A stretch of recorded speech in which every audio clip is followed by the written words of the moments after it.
So this is another module, the module 2 lesson 1, regular language and expression.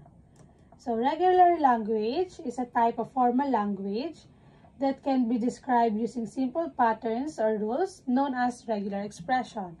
Regular languages are simple sets of rules for creating a recognizing sequence of characters like words from a specific alphabet or set of symbols. So how do regular language work? In alphabet, ano siya nag-work sa alphabet? For examples, alphabet, meron siyang alphabet na A and B. So yung string, strings can only be made of A and B. So pag gagawa ka ng strings, magiging A, B, A, B, or B, A, and so on. Basta dapat kapag ang alphabet may A and B, so dapat yung string mo ay made only of A and B. Kapag hinaluan mo siya ng C, so hindi na siya regular languages. So this in strings, sequence, or characters from the alphabet like A, B, like AA. So like A, B, AA. So dito sa strings, kailangan meron kang sequence na sinusunod katulad nung yung previous yung previous lesson natin, yung merong natatandaan niyo pa ba yung may ganyan? This is the last stage. So, Q0, Q1, and Q2. So, A, B, and A. So, yung strings, so dapat meron siyang sequence. Ang sequence ay pagkasunod-sunod. So, dito, pwede ka maglagay ng A. So, dapat A, B, A. So, A, B, A. So, dapat lagi siya nagtatapos sa A. At lagi nag-start sa A, which is this is the last, and this is the start. So, that's the sequence. So, another example ng regular expression ay meron siyang memory limit. Regular language can't handle problems that need to remember a lot of information, like counting how many times something happened.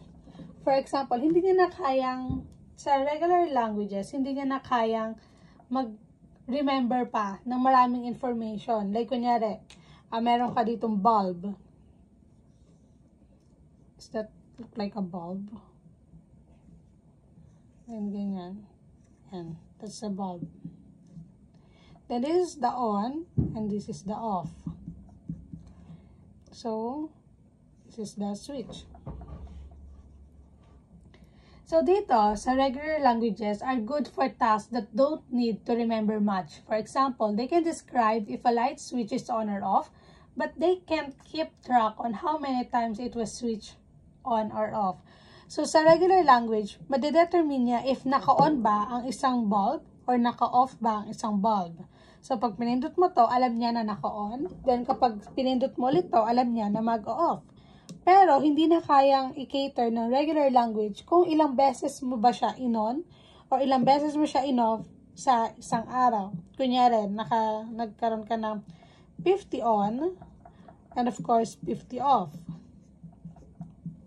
Naka 50 switch ka. So, hindi na makikater ng regular language kung ilang beses ka nag-on and off ng bulb.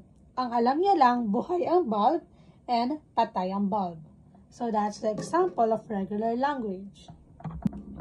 So, regular expression is a sequence of characters that form a search pattern. It's mainly used for finding and matching specific string of text. So, katulad nga nung kanina, meron siyang sequence na kung ano yung una, like yung bilog kanina na din-drawing ko. So, that is the sequence.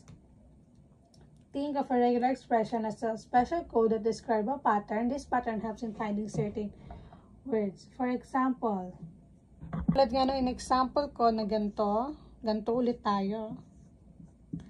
So, that is the sequence. So, regular language siya kapag kaganyan.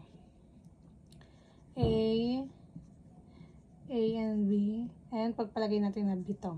So, anong una niyan? Of course, lagi siyang magsisimula sa A, and lagi siyang mag-end sa B. It starts always in A, and ends in B. Kung ganito yung example. Pero kung ganito naman yung example mo, B, A, and this is your final. So, dito, kung gusto mo, A na lang. A lang. So, dito, magbabago na yung starts mo. You're always starts in B and ends with A. So, depende yan kung saan, kung ano yung given. So, dito, pwede kang B, A, A, or B, A. Basta lagi kang magsisimula sa A, magtatapos ka sa A, ay magsisimula ka sa B, then magtatapos ka sa A, then kahit ilang ikot ng A. Like this one. B, A, A. So, this is the A. End state ka na. B, A. So, that's how regular language and expression works.